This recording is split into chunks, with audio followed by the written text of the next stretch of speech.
અમારો વિરોધ છે એ માત્ર ને માત્ર દરબારમાં જે ઢોંગ ધતિંગ કરવામાં આવે છે તેની સામેનું છે, જે અંધશ્રદ્ધા ફેલાવવામાં આવે છે તેની સામેનું છે, જે જાદુગીરી કરવામાં આવે છે તેની સામેનું છે, જ્યાં ડાકીની સાકીની પિચાસીની જે કાંઈ ધૂણવામાં આવે છે તેની સામે છે.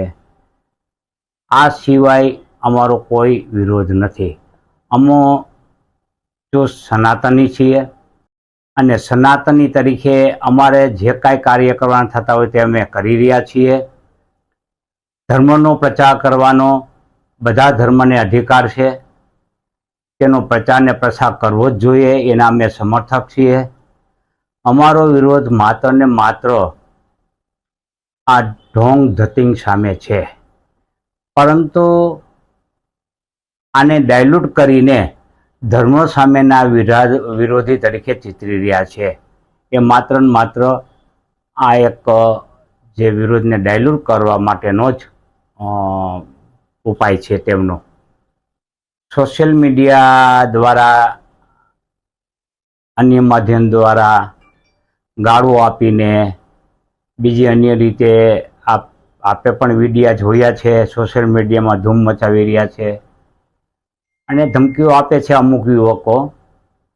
એટલે હું એ યુવકોને દોષિત ગણતો નથી, કારણ કે એ યુવકો હજી પરિપક્વ થઈ રહ્યા છે.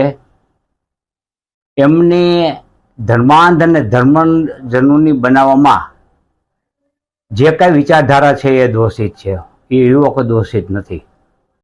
સનાતની વિરોધી હું એટલા માટે સાબિત કરી શકીશ કે વિરોધી નથી. મેં રૈયા સ્મશાનમાં શિવ મંદિરનું નિર્માણ કર્યું છે.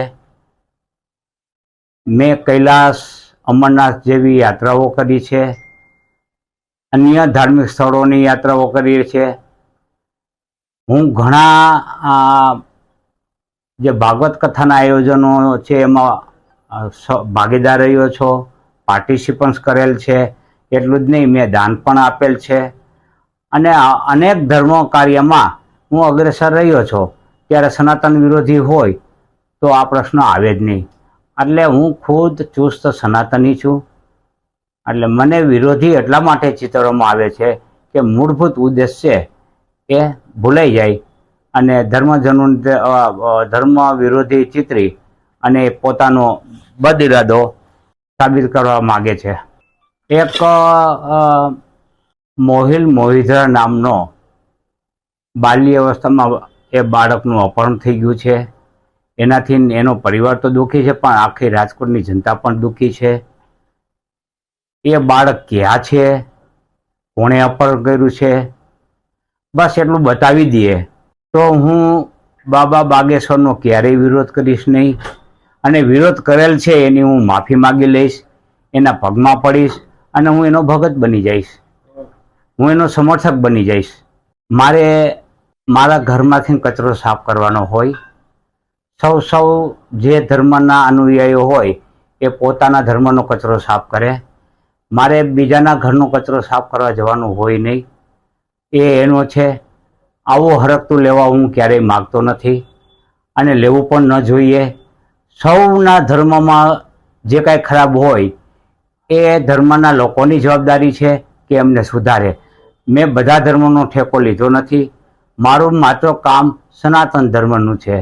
એટલે આવી બાબતો ઉજાગર કરી અને લોકો છે એ તમને વિરોધ કરતા ટાળે એવા પ્રયત્નો કરી રહ્યા છે, જે યોગ્ય નથી.